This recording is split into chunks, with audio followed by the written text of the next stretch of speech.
सागर किनारे बैठा करो, कोई ना कोई लहर तो आएगी। भले ही ना मिले हीरे और मोती, कम से कम सूरत तो मिल जाएगी। ऐसी ऊंची तरंग उठती है कभी कि कोई पास में खड़ा हो तो उसका सूरज चेहरा धुल जाए, शरीर धुल जाए। ऐसे ही धर्मात्माओं के पास, संतों के पास बैठा करो। भले आपको उनके जैसा रत्नत्रय और तपस्या मिले ना मिले, जीवन में एक तरह की सात्विकता और शांति तो आ ही जाएगी। सागर से ना भरना सीखो, सागर से तूफान को सीखो।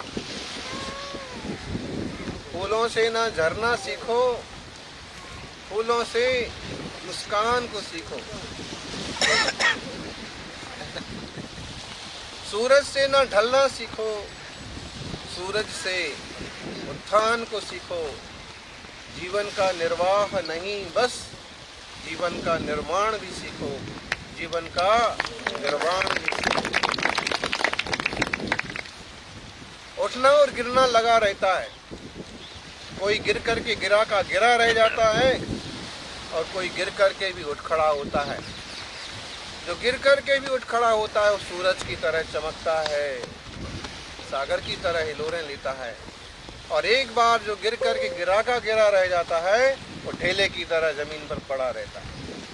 इसलिए चाहे सामाजिक जीवन में, चाहे व्यापारिक जीवन में, किसी भी तरह से अगर कहीं नीचे भी गिरना पड़े तो वापस उठने की हिम्मत रखना चाहिए।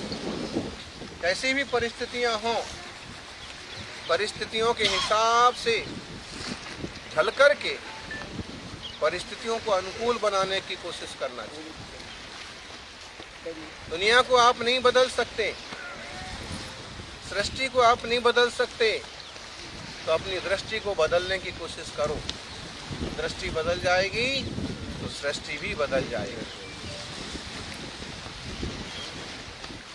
चंदे हिम निमररा आई ची मई पया संता सायर मिव गंभीरा सिद्धा सिद्धि मम दिसन।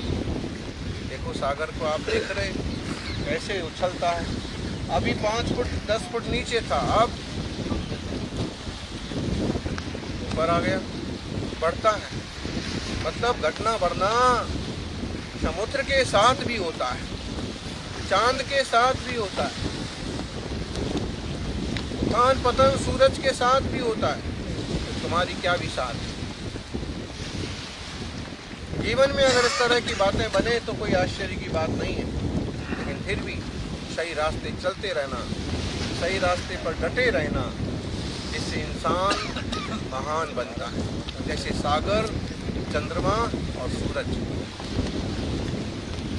चंदे निम्बरा, सिद्धों के लिए कहा है। सिद्ध भगवान कैसे हैं, तीर्थंकर प्रभु कैसे हैं?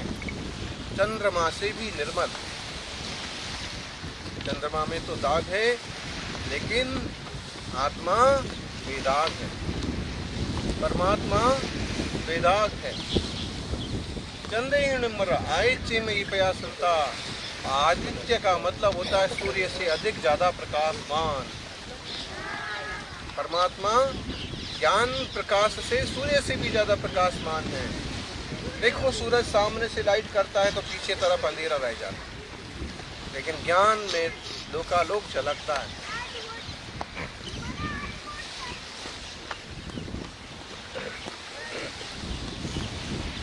सायर में गंभीरा, सागर की तरह गंभीर। ऊपर से तूफान आता है, आंधियां आती हैं तो लहरें उठती हैं, लेकिन भीतर सागर अपने में परिपूर्ण है, शांत है, गंभीर है। ऐसे इंसान को परिस्थितियों बस थोड़ी हिलोर आ भी जाए तो भी अंतरंग से उसको हिलना नहीं चाहिए।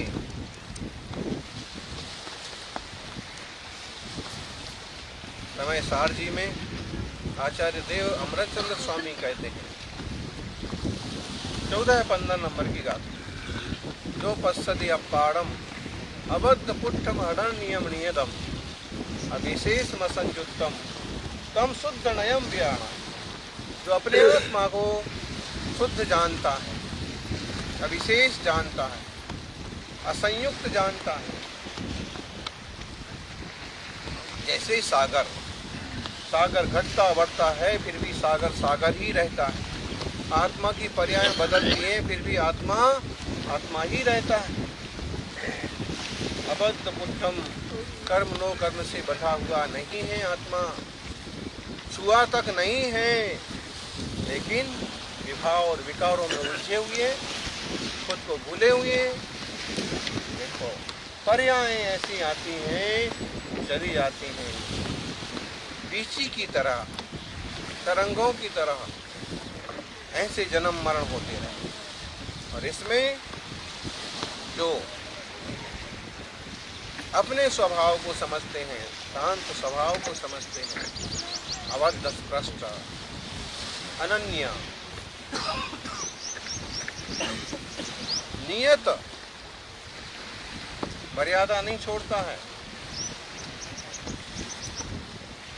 सुमेरु कभी अपनी मर्यादा नहीं लांघता, सागर कभी अपनी मर्यादा नहीं लांघता, सूरज चांद कभी अपनी मर्यादा नहीं लांघते। और जो लोग मर्यादाओं के हिसाब से चलते हैं वो ऐसे महान बनते हैं। श्री राम इसलिए मर्यादा पुरुषोत्तम कहलाते हैं क्योंकि उन्होंने मर्यादाएं रखी और दुनिया को सिखाई। आत्मार्थियों, सागर किनारे बैठा करो, कोई ना कोई लहर तो आई। धर्मात्माओं के पास बैठो, कुछ ना कुछ परिवर्तन जरूर आएगा। एक छोटा सा प्रसंग हमको गुरुदेव के वचनों से स्मृति में है। प्रसिद्ध कहानी है मृगसेन धीवर की। मृगसेन नाम का एक धीवर था, मछुआरा था, कोली था, उसका काम ही। एक संत का, एक मुनि का आगमन हुआ। वो एक पेड़ के नीचे बैठे थे ध्यान में। उसने देखा कि बड़े बड़े लोग हैं, सेठ साहूकार, भावनगर के, मुंबई के, राजस्थान के, सब बड़े बड़े लोग बैठे यहाँ। तो क्या बात है, क्या हो रहा है यहाँ पर? वो भी बैठ गया।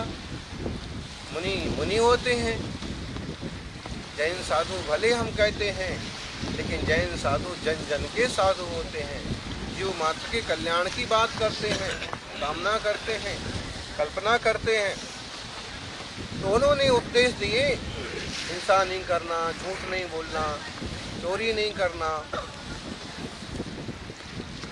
शील ब्रह्मचर्य की मर्यादा का उल्लंघन नहीं करना, जरूरत से ज़्यादा परिग्रह इकट्ठा नहीं करना,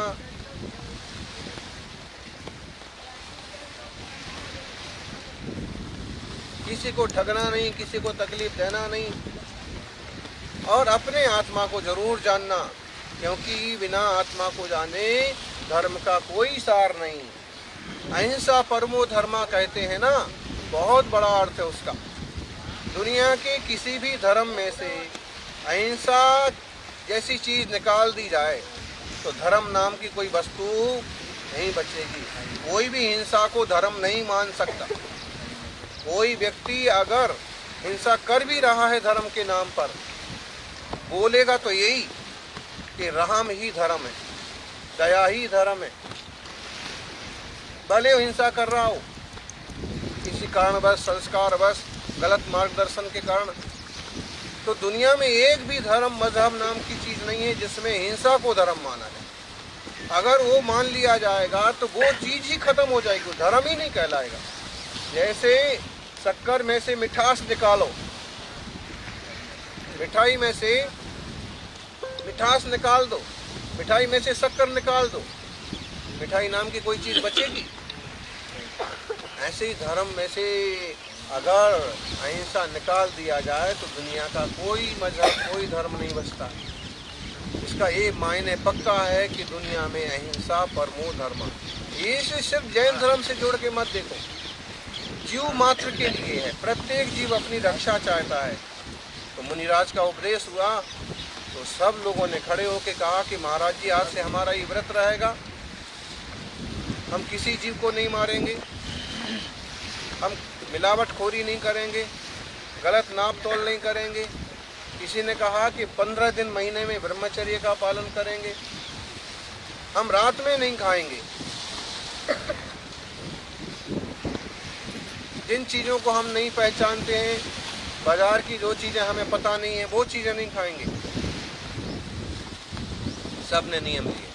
वृक्षेन धीवर सोचने लगा कि बड़े बड़े लोग नियम ले रहे हैं, क्या बात कर रहे हैं, गुरुजी सबको आशीर्वाद दे रहे हैं। वो भी पास में आया, अपना जो जाल वगैरह था वो सब एक तरफ रखा हुआ था उसका, तो पास में आकर के उसने कहा कि जैसे आप सबको दे रहे नियम, एक संकल्प हमको भी दो, हमारा भी कल्याण हो जाए। आपके आशीर्वाद से बड़े बड़े सेठ बन जाते हैं, बड़े बड़े नाम कमाते हैं, हम गरीब आदमी हैं, हमें भी आशीर्वाद दो। मुनि महाराज ने कहा कि तुम्हारा भी कल्याण हो। उसने कहा मेरे लायक कोई नियम दो। उन्होंने कहा कि तुम हिंसा छोड़ दो। उसने कहा हिंसा मतलब मछली नहीं मारना, किसी जीव को नहीं सताना। उसने कान पकड़ लिए, उसने कहा कि भगवान ऐसे तो मैं भूखा मर जाऊंगा, मेरे को कुछ काम नहीं आता है, मैं तो यही करता हूँ, और आपने नियम दिया और मैं ना लेऊं तो मेरा जैसा कोई पापी नहीं। फिर भी आप कोई रास्ता बताओ, मेरा कल्याण हो। मुनि महाराज ने कहा कि भाई हिंसा तो छोड़ना चाहिए। उसने कहा कि फिर परिवार भूखा मर जाएगा। अच्छा एक काम कर, तेरे जाल में जो पहली मछली आएगी उसे तो छोड़ देना, ये नियम ले ले। उसने कहा ये बात ठीक, पहली मछली आएगी मेरी बंसी में, मेरे जाल में, मैं उसे छोड़ दूंगा। योग संयोग पहुंचा सरोवर के किनारे, सागर के किनारे, और उसने अपना जाल बिछाया, बंसी डाली,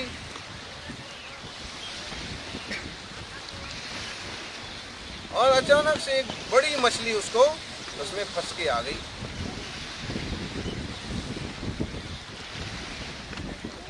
उसने देखा कि आज तक ऐसी बड़ी मछली कभी नहीं मिली, आज तो मैं बहुत पैसे कमा लूंगा। लेकिन तभी ध्यान में आया कि गुरुजी ने नियम दिया था कि पहली मछली को नहीं मारना, किसी को नहीं मारना, लेकिन पहली को तो नहीं मारना, ये नियम पालन करो। उसने कहा कि तो मैं इसे छोड़ देना चाहिए, मुझे क्या करूं? अगर अब अपन लोग नियम लेते हैं लेकिन नियम में गड़बड़ भी करते हैं, रास्ता निकाल लेते हैं। आलू का त्याग है तो किसी ने कहा समोसा खाओ, हम क्या कहते नहीं आलू का त्याग है, वो कहता आलू मत खाओ, समोसा खाओ ना ऊपर का। ऐसे लोग रास्ता निकाल लेते हैं। रात का त्याग है, सूरज डूब गया फिर भी लोग कहते कहाँ, अभी दिख तो रहा है, अभी लाइट तो है, हाथ तो दिख रहा है। तो लेकिन उसने कहा कि अगर ये मछली मैंने छोड़ दी, फिर से यही आ गई, तो मुझे कैसे पता रहेगा? उसकी जिम्मेदारी पहली मछली छोड़ने की थी। हाँ। ये नहीं था कि द्वारा वो आए, लेकिन उसने नियम पूरा पालन किया कि ये फिर से आएगी तो मैं इसे नहीं मारूंगा। तो उसके ऊपर अपना फटा हुआ गमछा था, उसमें से एक चिंदी फाड़ के मछली को बांध दी कि ये आएगी तो इसको हम फिर से छोड़ देंगे। फिर डाला, फिर वही आई, दूसरे घाट पर, दूसरे किनार पर गए, फिर भी वही आई, तीसरे किनार पर गए, फिर भी वही आई। दिन भर में वही मछली 4-5 बार आई, कोई और मछली उसको मिली नहीं।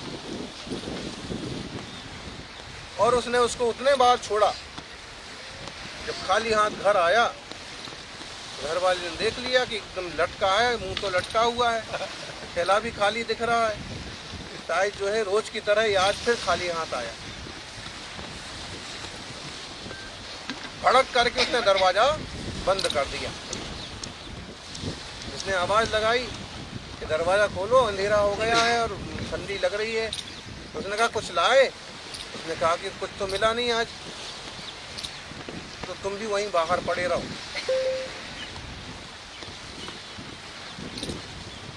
उसने कहा कि ठंड लग रही, अब ठंड में मरो तुम, जैसे हम भूख से मर रहे। तो ये पेड़ था, वो पेड़ के नीचे वो बैठ गया। ठंड थी, थकान भी थी, आखिर नींद आ गई। नींद आई, योग संयोग की बात थी, कहीं से काला नाग आया और उसको डस गया, वो मर गया। जब सुबह हुआ तो उसने भी दरवाज़ा खोला कि भाई अभी तक ही पड़े ही होंगे, देखें तो अब सुबह हो गई तो अब इनको फिर वापस भेजें, कुछ लेके आओ। जैसे ही दरवाज़ा खोला, धक्का लगाया, पेड़ के नीचे पड़े हैं, हिलाया, लेकिन वो तो नीले पड़ गए। अब रोने लगी। परिवार में आपस में किस तरह की बेवकूफ़ी होती है। आजकल तो लोग कुछ ज़्यादा ही दुष्ट हो गए। बाकी कभी आपस में इस तरह के टकराव में इतनी बड़ी घटनाएं तक घट जाती हैं। इसलिए परिवार जुड़ा रहना चाहिए, इस तरह का व्यवहार होना चाहिए। एक अगर गर्म होता है तो दूसरा नरम पड़ो। भिड़ने से कुछ उपलब्धि नहीं होती है। वो आदमी मर गया, अब उसने रोना चालू किया। रोना चालू किया तो आसपास की महिलाओं ने कहा कि तैने ही तो रात को उसको अंदर नहीं घुसने दिया, उसकी आवाज़ तो हमारे को भी सुनाई पड़ रही थी, लेकिन तुम्हारा पति था, अंदर क्यों नहीं आने दिया। जो भी है, उसको भी ऐसा आघात लगा कि वो भी मरण को प्राप्त हो गया। प्यार तो होता ही है, चाहे गरीब हो चाहे अमीर हो, राग द्वेष मोह कहीं जाता थोड़ी।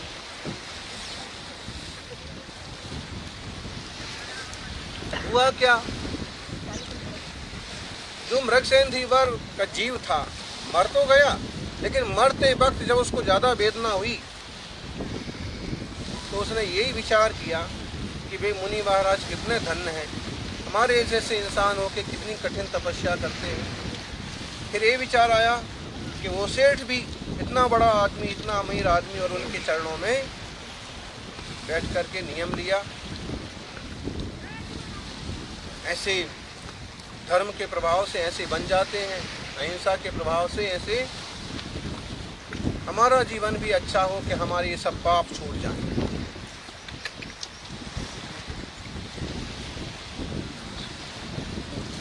पेंट ऐसे चढ़ा रहे थे जैसे छलांग लगाने वाले। चलिए,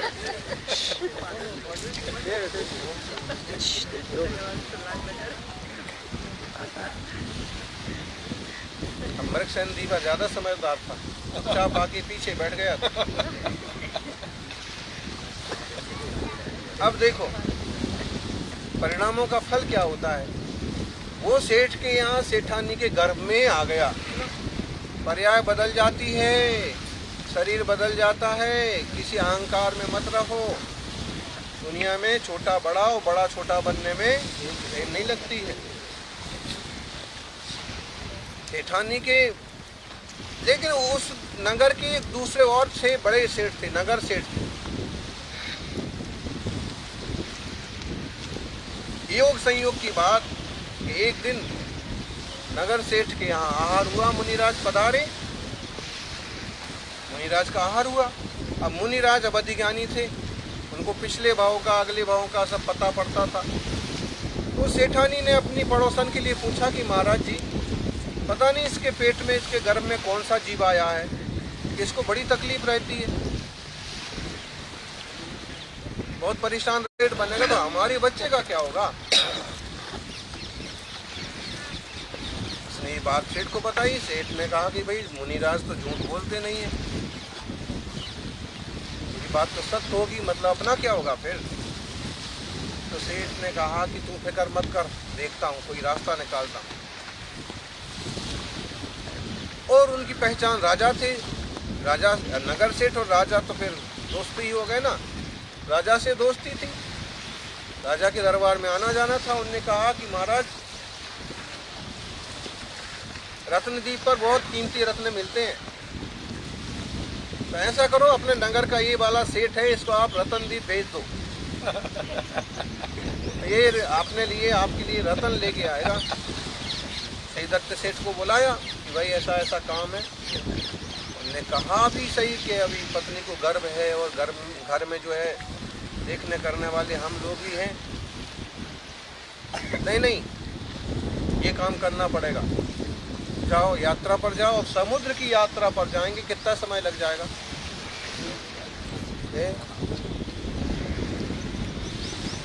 निकल गए समुद्र की यात्रा पर। क्या करें, मजबूरियां होती हैं, कभी कभी ऐसी पराधीनता होती है। राजा की बात ना माने और उसने कान भर दिए कि ये काम यही कर सकता है, इसको आता है, और वो उसको हटाना चाहता था कि यहाँ से एक बार हटे, फिर आगे का काम हम देखें। जब वो चला गया और उधर बच्चे का जन्म हुआ, और तो कोई संरक्षक खास था नहीं, तो उसने दाई से बच्चा उठवा लिया और उसको जल्लाद को सौंप दिया, उसको मार देना। उसको कुछ पता ही नहीं। जब उसको थोड़ा होश आया, उसने कहा कि मेरा बच्चा कहाँ है। बातें बना दी, बोले बच्चा तो मरा हुआ था, तो उसे तो शमशान घाट में दबाने के लिए भेज दी। मेरा बच्चा करके उसका रोना चालू हुआ। बड़ी सेठानी उसको समझाने लगी, लेकिन मन में क्या कालिक थी। लोग बहुत खतरनाक होते हैं। बड़े गोरी नारी दिखने वाले लोग भी बड़ा बुरा काम कर डालते हैं। उधर क्या था कि जल्लाद ने देखा कि इतना प्यारा बच्चा है, अभी हाल का बच्चा है, एकदम कैसे हाथ पैर फैला रहा है, कैसे बड़ी बड़ी आंखें हैं। तो उसने कहा कि इसको मारें क्यों, इसने तो मेरा कुछ बिगाड़ा नहीं है, सेठ जी को है। तो उसने क्या किया, तलवार रंग ली पेड़ के रंग से और जाके बता दिया कि आपका काम हो गया, और बच्चे को वहीं छोड़ दिया कि इसके भाग्य से जिए मरे, मैं क्यों इसका गर्भपात महापाप समझा जाता था। छोटे बच्चे को मारना बहुत बड़ा पाप समझा जाता था। आज भी समझने वाले समझते, तो नहीं समझने वाले तो बड़े बड़े लोगों को जिंदा जला देते। लेकिन फल तो भोगना पड़ता है सबको। उधर क्या हुआ कि गाय चराने वाला उधर दूसरे और किसी नगर का गाय चराने वाला गाय लेकर के आया, तो एक गाय उस बच्चे के पास आ गई। गाय गौ माता कहलाती है, मतलब जिसकी माँ ना हो उसका पालन करने का भी श्रेय गौ माता को जाता है। तो गाय उसके ऊपर खड़ी हो गई चार पैर करके, और गाय का दूध बच्चे के मुंह में धरने लगा। करुणा होती है, उसका पुण्य था, उसकी करुणा थी। गाय का दूध बच्चे के मुंह में अपने आप गिरने लगा। तो ग्वाला जो दूसरी गाय घेर रहा था, उसने कहा ये कहाँ गई ज्यादा दूध देने वाली बड़ी। देखा कि वो तो वहाँ खड़ी है, दूध गिर रहा है, दूर से दिखा नहीं दूध क्यों गिर रहा है। जाके देखा तो बच्चा टीले वाले बाबा की कहानी में भी ऐसा आता है। हाँ भगवान थे तो गाय दूध झराती थी ग्वाले की। उसने देखा कि बच्चा, बड़ी खुशी हुई उसको।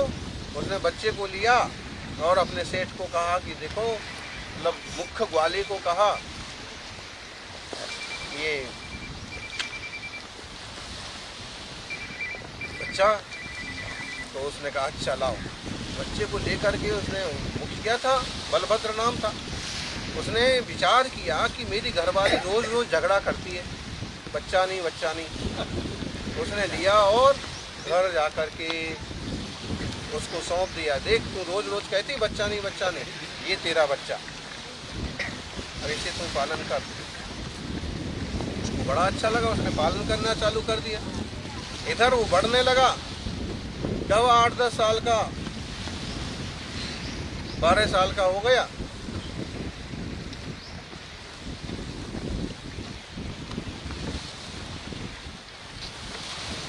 तो वो सेठ जी जो थे ना, किसी व्यापार के निमित्त से इस तरफ आए, और इतने छोटे, जिनने छोटे में भी नहीं देखा उसको इतने बड़ी अवस्था में देख के विचार में पड़ गए कि ये जो है ना, ये मेरा दुश्मन है। छोटे विचार कैसे मिलते हैं, तो छोटी अवस्था में देखा होगा, इतना छोटा बच्चा इतना बड़ा होने के बाद ये मेरा फिर अंदाज किया, पता किया, भोले भाले होते ग्वाले किसान लोग तो हैं। किसान उनसे पूछा तो उसने तो बता दिया कि भाई ऐसा ऐसा था कि सेठ जी मुझे ऐसा मिला था। अब आप हमारे अन्नदाता हैं इसलिए आपको बता दिया, आप किसी को मत बताना। उसको पक्का हो गया कि ये बच्चा वही है। तो उसने कहा इसको तो मारना चाहिए, कैसे, अब क्या किया जाए। तो उसने क्या किया, एक छोटी सी चिट्ठी लिखी, चिट लिखी कि मैं तो अभी व्यापारिक काम पर हूँ, मेरा इंतजार मत करना और इसे विष दे देना, विष जार दे देना। और वो चिट्ठी दे दी उसको, पल्ले में बांध दी उसके। उसमें सेठ जी से कहा कि सेठ जी मेरी चिट्ठी मेरे घर भिजवा दो। तो उन्होंने कहा कि एक बाल से कहा चिट्ठी घर भिजवा दो। तो बाल ने कहा कि ठीक है बच्चा आपका ही है, भेज दो। और उसको चिट्ठी छोटी सी बांध दी। वो तो पढ़े लिखे इतने थे नहीं, और दूसरे की चिट्ठी पढ़े क्यों, लेके गए। भागते भागते चलते चलते, युवा है, बच्चा है, तो क्या हुआ, थकान तो हो गई। सोचा कि अब गांव आ ही गया है, अब अपन जो है थोड़ा विश्राम कर लेते हैं। ऐसे ही सागर किनारे पेड़ के नीचे विश्राम करने लगा। विश्राम करते करते नींद आ जाने में, जब चल चल के थक जाते हैं ना तो बैठे बैठी नींद आ जाती है, तो नींद आ गई। इतने में नगर की वेश्या की पुत्री, उसे भी आप वेश्या ही कह सकते हैं, वो उस तरफ से निकली। उसने देखा इतना सुंदर लड़का ये पेड़ के नीचे सोया हुआ है, ये तो बहुत भाग्यशाली मालूम पड़ता है, लेकिन धरती पर क्यों सोया है। पास में आके देखा, इसके गमछे में क्या बंधा हुआ है, इसके दुपट्टे में। उसने खोल के देखा, कागज। देखो जब नसीब अच्छा होता तो कैसे योग बन जाते। कागज में लिखा हुआ था इसे विष दे देना। तो उसने विचार किया कि इतने अच्छे लड़के को विष दे देना, इसने किसका क्या बिगाड़ा है। अरे हमारा सेठ है, ऐसा ही है नगर सेठ। अब देखो मंदिर का माली और वेश्या, इनको सब पता होता है गांव में कौन कैसा है, क्योंकि उनका भाग्य कमतर है कि उनको ऐसा जीवन मिला। बाकी उसको पता था ये सेठ कैसा है, इतने सुंदर बच्चे को क्यों विष देना चाहता है। और तो उसने क्या किया, आपकी आँख का काजल, एक काड़ी से लिया, आँख का काजल निकाला, और उसे पता था कि इसकी लड़की का नाम विशा है। तो उसने एक आँख की मात्रा खींच दी, मेरे आने का इंतजार मत करना। वो जैसे वो उसकी जब नींद, ये तो अपना काम करके चली गई। ये कहते हैं कहानी में लिखा, ये जो लड़की थी ये वही मछली का जीव, मछली का जीव वो, हाँ मछली का जीव मर करके यहाँ ये लड़की की पर्याय में उसका जीवन बदल गया। तो वो ये जीव था, तो उसको उसके प्रति दया आई, इसने उसके लिए दया की थी। तो फिर क्या हुआ, जैसे उसने चिट्ठी दी तो सेठ के लड़के ने जल्दी चिट्ठी खोल, पिताजी का संदेश इतना भागम भाग में क्या मामला है। उसने पढ़ी चिट्ठी पढ़ के एकदम खुश हो गया। पापा बहुत परेशान थे कि बहन बड़ी हो गई है। उस समय में 10, 12, 13, 15 का होना भी बहुत बड़ा माना जाता था। तो अब बहन की शादी का बहुत परेशान थे। अच्छा हुआ, अरे माँ को बताया, इसमें लिखा है कि मेरे आने का इंतजार मत करना, पैसा दे देना तुमको। हाँ तो हाँ, शादी के लिए मेरा इंतजार मत करना। तुरंत पंडित जी को बुलाया। पंडित जी ने कहा कि भैया आज से बढ़िया मुहूर्त तो, अगर इस मुहूर्त में इसकी शादी करा दी तो ये नगर सेठानी बनेगी। तुम्हारी बहन, अब बहन अच्छे घर में जाए, भाई को क्या बुराई। उसने उतना गणित नहीं लगाया कि ये नगर सेठानी बनेगी तो मेरा क्या होगा। बहन है, अच्छे घर में जा रही है, उसने कि अच्छी नगर सेठानी बन। हाँ तो हाँ, और हो गई कल्याण। फिर उधर क्या हुआ कि काम धाम करके 1-2 दिन में सेठ जी आए। तो देखा ये तो बढ़िया घर के बाहर होटले पर बैठा दातून कर रहा है सुबह सुबह। अरे उनने देखा कि ये तो बेटा जिंदा बैठा, अपने लड़के को बुला के बहुत फटकारा, तूने मेरा काम नहीं किया, मेरा काम नहीं किया। तो उसने कहा कि पिताजी क्या काम? अरे वो चिट्ठी, तो ये है आपकी चिट्ठी, आपने लिखा था वीसा दे देना। और देख करके पढ़ करके उन्होंने कहा अपना माथा फूट गया, अरे कैसा लिखा ये।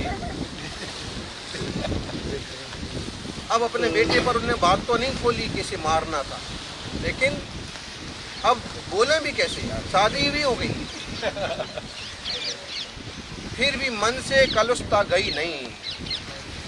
उन्होंने कहा कि देखो जमाई साहब, अच्छा है आपकी शादी हो गई, अब हमारा भी आशीर्वाद है, लेकिन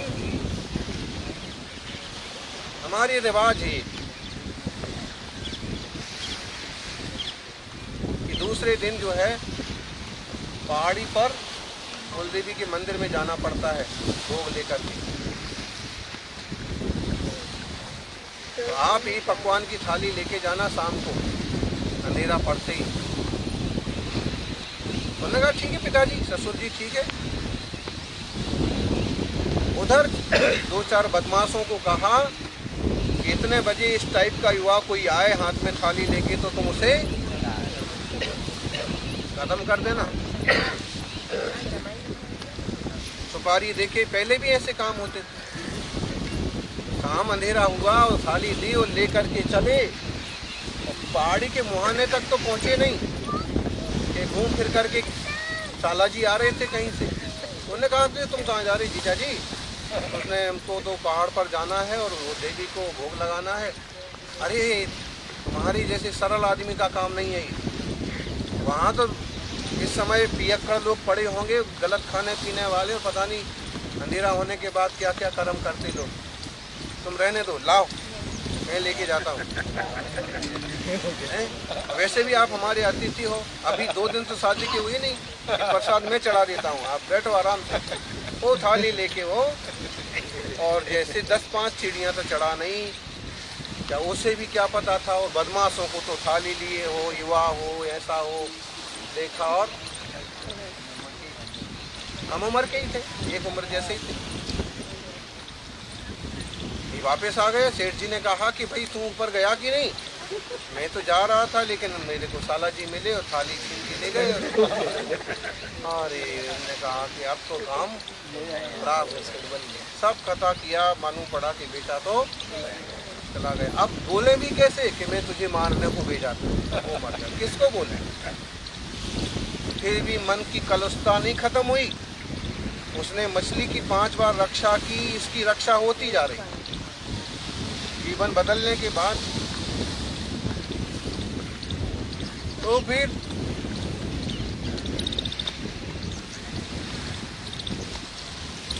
सेठ जी बुरी तरह से परेशान हो गए। सेठानी ने खूब गालियां सुनाई। 4 बार हो गया, 5 बार हो गया, तुमसे कुछ होने वाला नहीं है। अपना बेटा ही मरवा दिया तुमने, अब तुम रहने दो, तुम्हारी बुद्धि सटिया गई, अब मैं करती हूँ, अब मैं इलाज करती हूँ, मैं इस कांटे को हटाती हूँ। बताइए, माँ को तो सोचना चाहिए था कि बेटी विधवा हो जाएगी, नहीं, वो पद प्रतिष्ठा के चक्कर में नगर सेठाई नहीं चली जाए। अब बेटा ही नहीं है तो अब किसकी नगर सेठाई? तो मैं इलाज करती हूँ। और उसने क्या किया, अच्छे से लड्डू बनाए, गुड़ के लड्डू, शक्कर के लड्डू, क्योंकि में बनते कि नहीं? गुड़ वाली महाराज के लिए ये, शक्कर वाली, गुड़ वाली थोड़े काले काले थे, शक्कर वाली एकदम वाइट। उसने कहा कि अब क्या करें? उसने कहा बेटी, अभी तुम्हारे पिताजी और तुम्हारे श्रीमान जी भोजन को आए तो उनको भोजन परोसना, लड्डू भी परोसना, लेकिन ध्यान रखना पिताजी को काले काले लड्डू और तुम्हारे पति को सफ़ेद सफ़ेद लड्डू। क्या करना, तुम्हारे पापा को काले वाले देना, और तुम्हारे पापा हैं उन्हें बुरा नहीं लगेगा। और कहा कि मम्मी ठीक है, तुम पड़ोसन के यहाँ काम है, मैं काम करके आती हूँ, तुम ही परोस देना। तो जैसे ही वो भोजन को आए तो उसने विचार किया कि अगर मैं पिताजी को काले काले गुड़ वाले लड्डू परोसती हूँ तो सोचेंगे 2 दिन तो शादी के नहीं हुए और ये मीन मेक करने लगी, भेदभाव करने लगी हमारी छोरी मेरे को काले काले लड्डू और इसको गोरे गोरे लड्डू। उसने कहा कि देखो पति को तो मना लेंगे, नहीं देखो स्त्री शक्ति में बड़ी शक्ति होती है। आजकल ये तलाक जैसी चीजें हो गई ना, एकदम बेवकूफ लोगों का काम है। अगर लड़की समझदार है तो अपने घर वाले को ऐसे कंट्रोल में रखेगी, ऐसे अपनापन दिखा के सेवा करके, और फिर जब आप समर्पित होते हैं तो सामने वाला भी सुनता है। और पहली दूसरी बार में ही नहीं मैं ऐसा करूँगी, मैं ऐसा करूँगी, तो उनको ऐसे लगता है कि तो सुनती नहीं। पहले सुनो, किसी के दिल में जगह बनाना चाहते हो तो उसे अपने कान में जगह बनाने दो।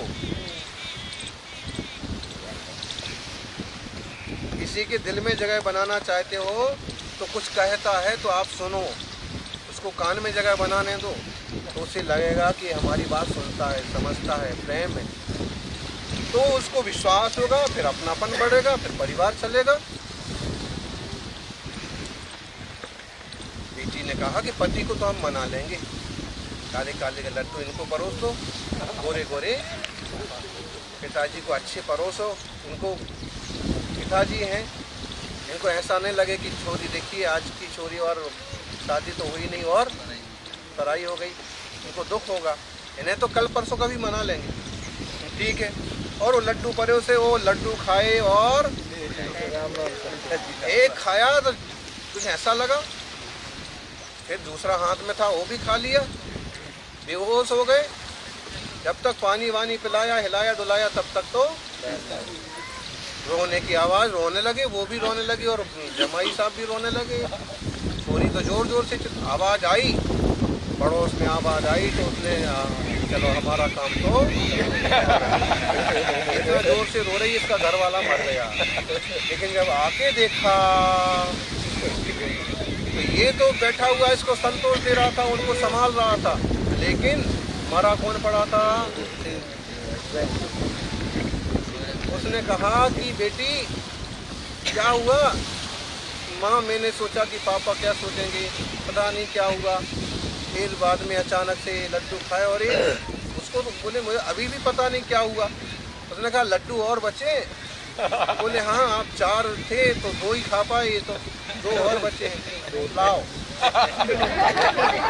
अब पति नहीं रहा तो और इतनी फजीती करने के बाद अब क्या मतलब। 2 लड्डू उसने भी खाए और अब उनको समझ में आया कि लड्डू में कुछ गड़बड़ था, लेकिन तब तक तो काम तमाम हो गया और मुनिराज ने जो कहा था सेठ बनेगा। 5 बार उसने रक्षा की, 6 बार उस जंतु की रक्षा की, उसकी 5-6 बार रक्षा। मतलब है किसी को भी कमतर मत समझो, हीन मत समझो, नुकसान मत पहुंचाओ और अपने भाग्य को बढ़ाओ, अपने अच्छे काम करो, भले काम का भला नतीजा। गुरु महाराज इस कहानी को बड़े अच्छे ढंग से सुनाते थे और सामान्य जनता फिर नियम लेती थी कि मैं कभी ऐसा नहीं करूँगा, मेरे मद्य मांस मधु का त्याग, मैं गुटखे तम्बाकू का त्याग। लोगों की जीवन बदलते, अपन सबका जीवन भी बदले, अपना आत्मा भी परमात्मा बने। प्रत्येक जीव जब तक राग द्वेष में पड़ा है तो ऐसे ही भटकता है, तो जब विकार छूटते हैं तो आत्मा परमात्मा बनता है। जय बोलिए अहिंसामयी सनातन विश्व धर्म की जय। सुनील सागर जी की जय।